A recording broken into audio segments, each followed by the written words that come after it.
Good morning everybody, welcome back to cilinixfxcapital. Hope you're all doing great and welcome to this new video right here on Bitcoin, your daily update here this beautiful Wednesday morning.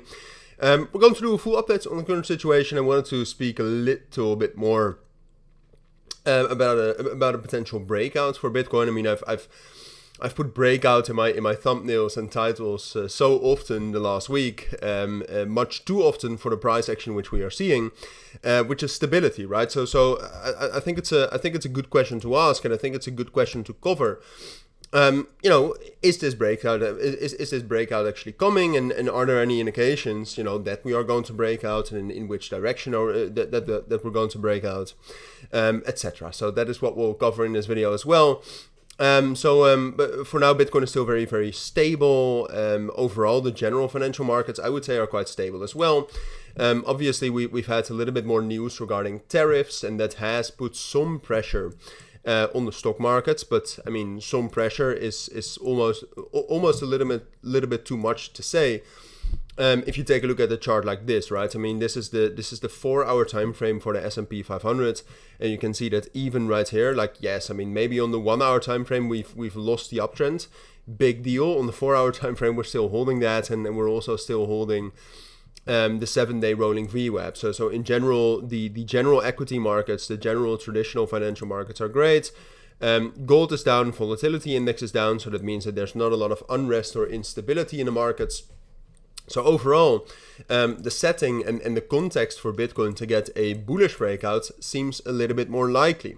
Now, technically though, I would also argue that a bullish breakout is a little bit more likely, since we've lost kind of the very aggressive uptrend that we held for a brief period of time right here from the 24th until the 30th of June, right? So then we had a very, very sharp recovery after the Israel-Iran tensions. And we held some sort of a sharp uptrend, but since then we've lost that, right? And in this period of time right here, I think it's fair to say that we had more bullish momentum than we had bearish momentum, and so far you can also see, or at least hopefully you can see, it's a little bit small maybe, but you can see that the 4-hour uptrend is actually still holding, which is quite strange since the price action in the last 5 or 6 days has been very, very flat.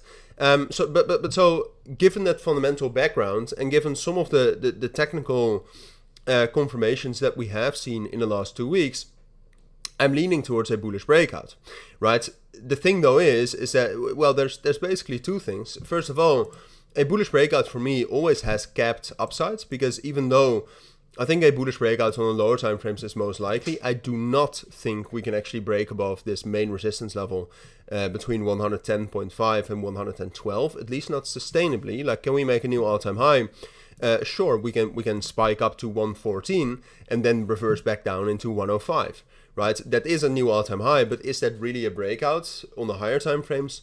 No. So that is one of the two things that I think you need to know very, very much.